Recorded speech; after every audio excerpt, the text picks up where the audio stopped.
Chapter 15, The Bargain, Antony's POV. When Antony first knocked on the familiar door to Marcus's chambers, there was no immediate response from inside. He stepped back a little and hoped that his lover wouldn't answer the door, so he could leave without seeing Marcus and still feel righteous for having made the effort. However, after a long moment, the door swung open. Antony stared up into the pale, lovely face of the offering that had been meant for him. For a second time in recent days, he looked at a human and was swallowed by sudden feelings of awkwardness. The boy folded to the floor with a grace that Antony found impressive, even after all these years. "My Lord Antony," he greeted, his voice low and melodious. He spoke slowly, as if he was taking the time to savor every syllable that formed in his mouth. It was a world of difference from Hani's breathless tumble of words. Had these two really had the same instructors? "Ah, Antony." Antony could just barely see Marcus, sprawled over an armchair in the corner of his sitting room. "So good of you to visit." Antony let the door swing shut, stepped carefully around the boy, and went to stand in front of his lover. "Hello, Marcus." His war chief was holding a book loosely in his fingers and tipping his head back to make his hair tumble over his shoulders in the back of the chair. His elegant dressing gown was undone to his waist. He studiously avoided looking up as Antony approached. "To what do I owe this pleasure?" Marcus asked icily. Antony sighed and fought down the urge to roll his eyes. "Oh, stop posing, and put the book down. You're not reading it." "I am," Marcus protested. "Really?" Antony arched a brow at his lover. "Tell me, when did you learn to read upside down?" Marcus looked over the book again, then sighed and let it drop to the floor. Antony cringed as the pages crumpled and the spine stretched. "Fine." Marcus looked up and met his gaze, lofty and offended. "What do you want, Antony? Are you here to apologize?" "Fuck no," Antony replied, a little surprised, even though he should have expected that question. "And I know better than to expect an apology from you. I'd still like for us to put the other day's unpleasantness behind us, though." Marcus tilted his head back and glared up at the smaller vampire. "I can put it behind me, my lord, but you humiliated me in front of a third of the crew. Can they put it behind them?" "Humiliated is a bit strong, don't you think?" Antony replied, flopping into Marcus's other armchair. "Anyhow, Felix gave you a perfect excuse, saying you were just a little wild from our feast. I imagine it was even the truth." "Oh, I'm not angry that you made me apologize." There was a glint in Marcus's eye that said otherwise, but Antony decided against pushing the point. "I admit that I shouldn't have snapped at you in front of the others, and chances are if I'd actually laid a hand on Theo's precious pup, she'd have demanded the full punishment. So I suppose I should thank you for stopping me." Would she? Antony wasn't sure.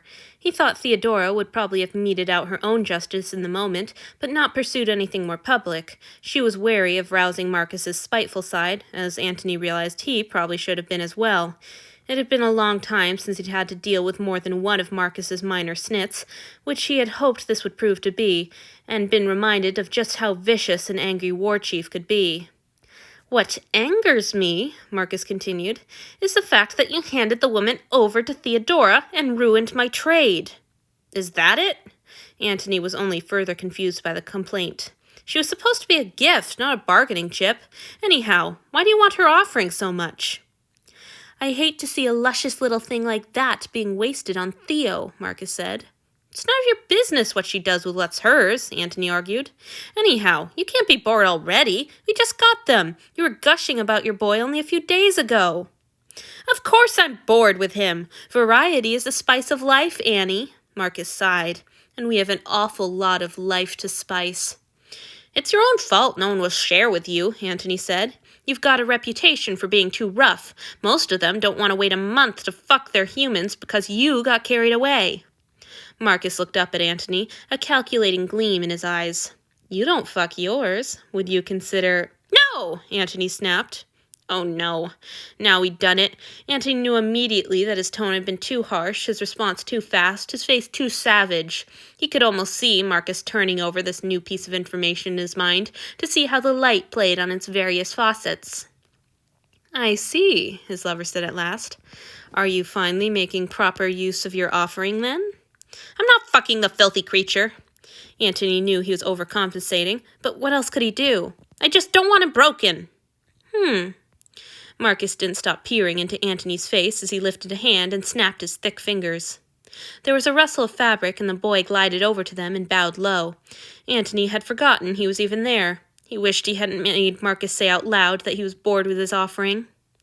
"How may I serve you, my lord?" the boy asked, his voice still low and sweet.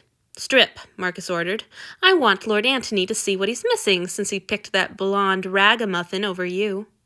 Humiliation crossed the boy's face, and Antony wondered whether it was because of the order or the reminder of his rejection. Either way, the offering, a sow. It was no good pretending he didn't know the boy's name was a sow, and he hated ladybugs and loved fried potatoes, obeyed without hesitation.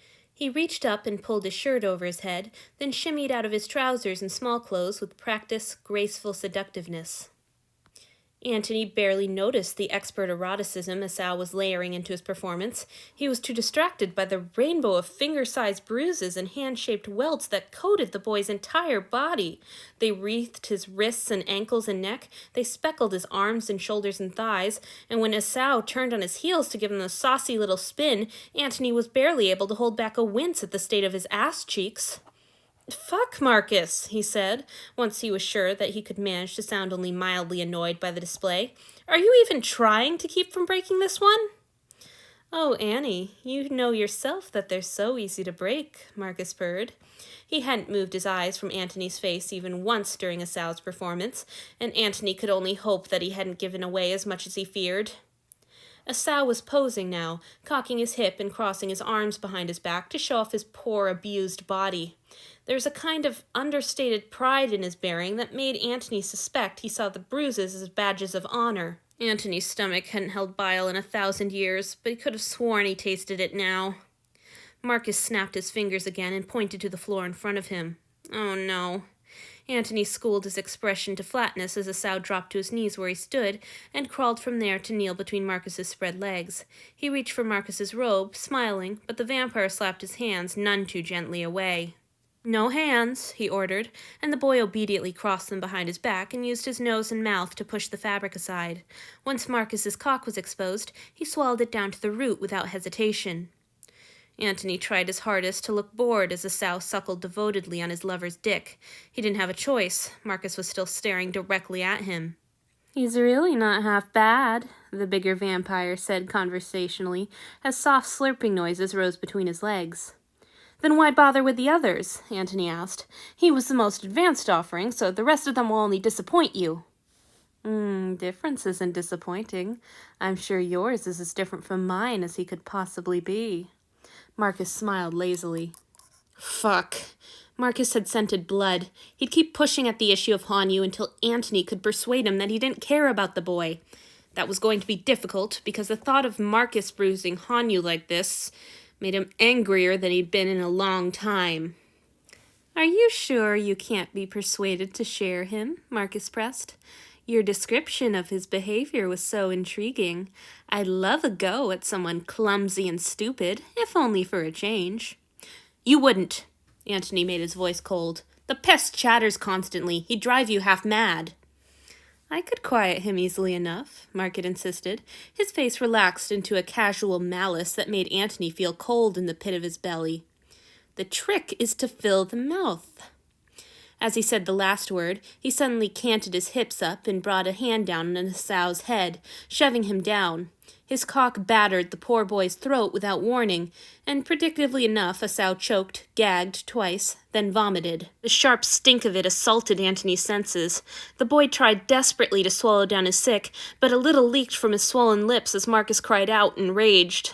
The bigger vampire's hand flew, almost faster than even Antony's eyes could follow, and Esau sprawled, gasping onto the floor. It wrenched Antony in unexpected ways to watch the boy frantically arranging his limbs into a bowing position, wheezing brokenly between his sobs. "I'm sorry, my lord. Please punish me for my failure." "Punish you?" Marcus thundered.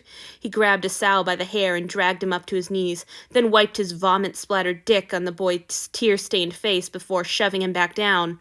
"I should say so, you disgusting little stain, you filthy fucking animal!" Antony couldn't react. He couldn't. If he did, then Marcus would know he had two levers with which to bother and possibly control him, instead of just one. And unlike Hanyu, Antony couldn't protect Asao all the time. Marcus would never stop using Asao to get under Antony's skin. Asao, who, as Antony had just spent the day learning, cried if he missed a note and said everything was blasphemy and tried to get his best friend's punishments reduced. It would be best for Asao, too, if Antony simply watched this and never let on that he was a weapon. "Can't even take a cock," Marcus snarled down at the prostrate, cowering form. He spat, and the fluid gleamed in Asao's glossy black hair, the hair that Antony now knew that Hanyu loved to braid and arrange. "What else are you fucking good for, little whore?" "Please punish me for my..." Asao's whimpered litany was cut off by Marcus's foot connecting with his side in a vicious kick.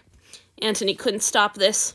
If Antony didn't stop this, he'd puke as soon as he got through the door and met Hanyu's trustful, adoring gaze. Damn the boy. He lurched to his feet and grabbed the bigger vampire by the shoulders. When Marcus rounded on him, eyes crazed with rage, Antony rose onto his toes and yanked his war chief down into a fierce kiss. "Come on, Marcus," he said when they pulled apart. "We both know you're angry with me, not the boy. If I let you do what you like with me, will that be close enough to an apology for you to put all this behind you, refrain from breaking your offering in the first month, and settle the fuck down?"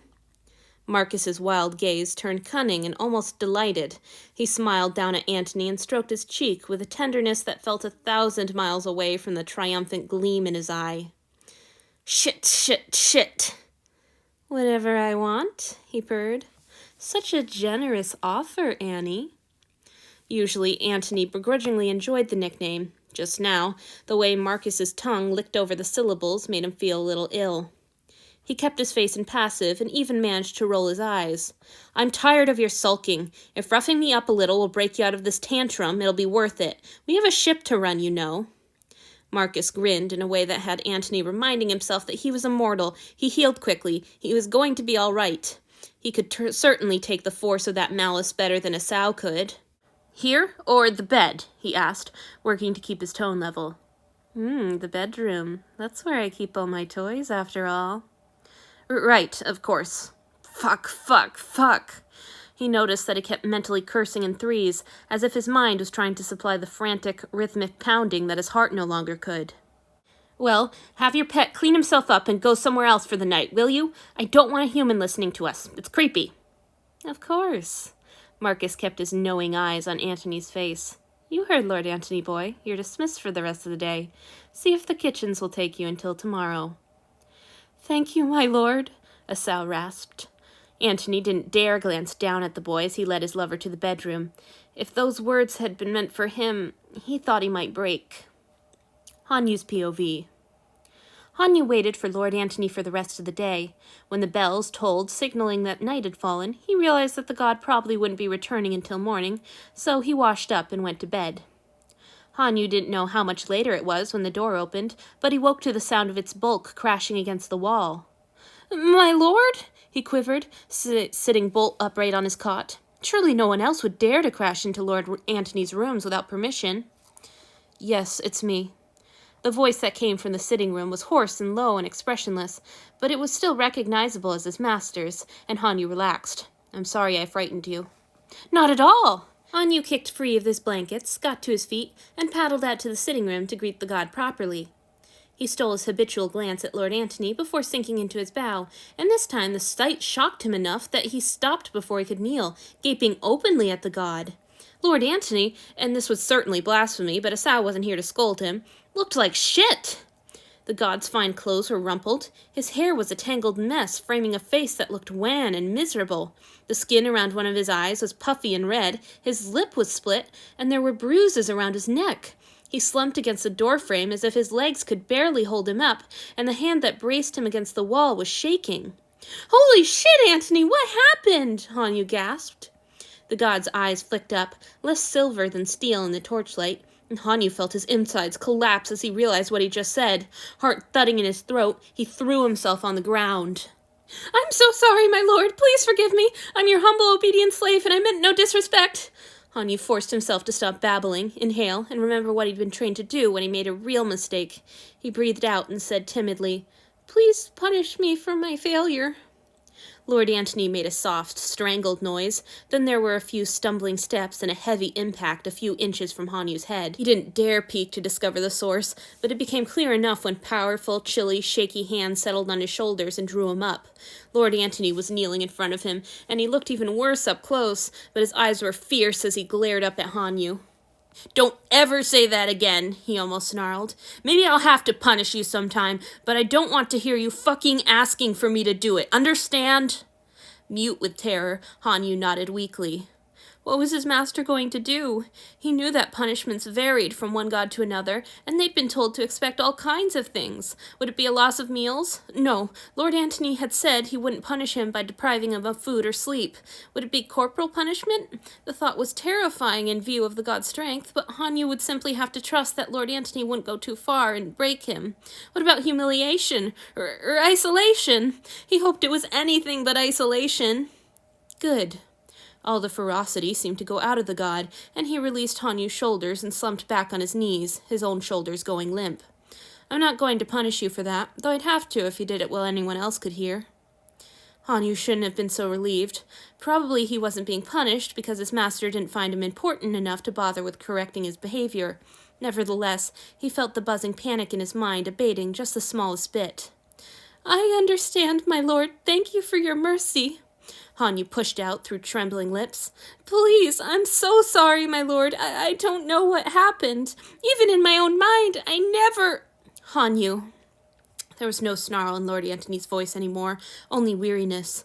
"I don't want you to be frightened. I'm not angry, and I'm not going to hurt you. But I can't keep reassuring you right now. I need to drink from you, clean up, and go to bed." Fuck, of course he did.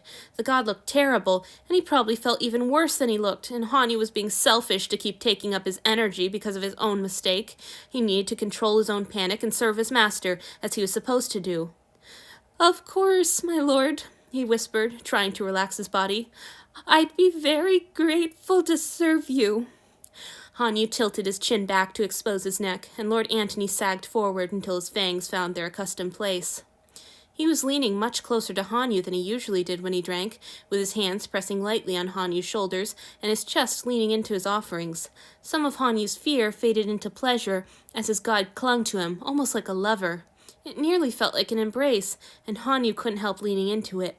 He hadn't realized how much he missed the sensation of being touched since leaving the temple. When Lord Antony pulled back a few swallows later, he looked so much better than he had a moment ago that Han knew whether he'd imagined the severity of his master's condition before. His face was less gaunt, his eyes were brighter, and his hands no longer shook. "Stay there," the god ordered. He pushed himself up, hissing in pain, and Hanyu knelt where he was and calmed the last of his trembling, wishing he had permission to pick the god up and carry him where he needed to go. Where he needed to go proved to be the low chest of drawers where he kept the bandages and ointment. He returned to where Hanyu knelt, hesitated, then said, "Stand up."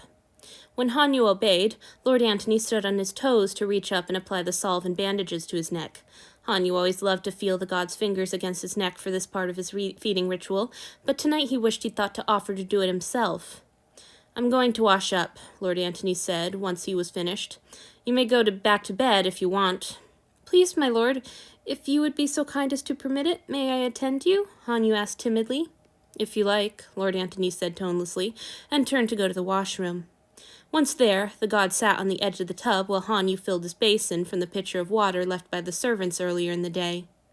"Should I find someone to bring water for a bath, my lord?" he asked, proud of the steadiness of his voice. Lord Antony shook his head. "I'd rather you didn't leave these chambers tonight. This much water will do for now." "Yes, my lord," Hanyu said. He held the basin while the god wet a cloth and washed his face. This close, he could see the bright red abrasions circling Lord Antony's wrists. The salty seawater must have stung and burned like wasps. "My lord," he finally ventured, quiet and humbly.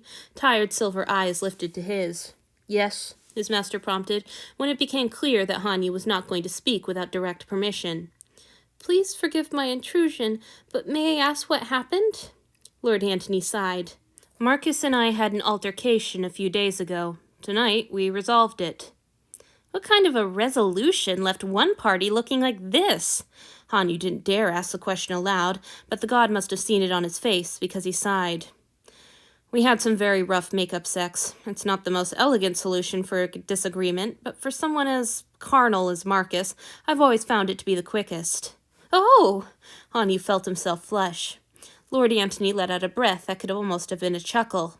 Embarrassed? I was hoping to sneak in so I could spare you the details. I'm all right, my lord, Hanyu insisted. They were quiet for a moment, then his master sighed. I can see you're bursting to ask me something. Go ahead, before you hurt yourself. Thank you, my lord. Hanyu paused to try to think of the most polite, diplomatic way to word his question. Then he gave up. Why would you let Lord Marcus do this to you? You're his lord. Can't you simply command him to obey you? Of course I could, Lord Antony said, and keep on commanding right until he offered his service to my brother the next time we meet. It's no good to simply issue orders to get out of a fight. Anyhow, in this case, the order would have been stop being angry at me, and I don't know that even you would be able to obey and command like that. Hanyu was shocked. My lord, I would never... After all, Marcus has been my lover for almost 1,000 years, the god interrupted him. We're a little past me ordering him to be good. This is just the best way for him to feel that things are resolved, physically. For Theodora, when she's angry with me, I can grant her privileges for a little sexless harem, an additional room or some such. When I have a spat with Felix, I just have to explain my reasons and listen to his, and he feels better. Julia can be mollified if I publicly defer to her medical expertise.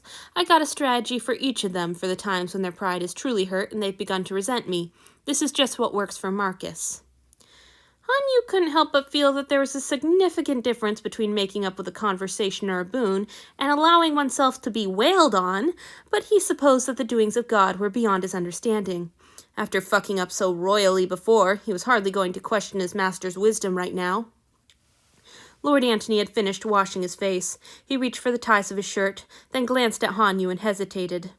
Go get me some night clothes and I'll finish this up, he ordered. Hanyu set the basin down and obeyed, slipping out at the washroom door as Lord Antony began to work off his shirt. As he opened the god's wardrobe and began his search, Hanyu tried to calm his thoughts into some approximation of order. He couldn't believe he'd slipped up and spoken to Lord Antony without honorifics. Even more, he couldn't believe that he wasn't going to be punished for such blatant disrespect. Perhaps the god was simply waiting until he had the chance to rest up? If that was the case, Hanyu would accept his delayed punishment gratefully. He knew he deserved it, and it made him uncomfortable to have transgressed, been caught, and not received discipline. The priests back home at the temple never would have stood for it. Most pressingly, he couldn't believe the state Lord Antony was in.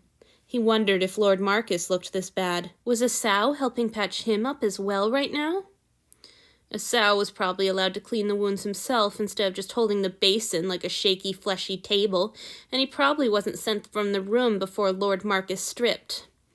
Asao was so lucky.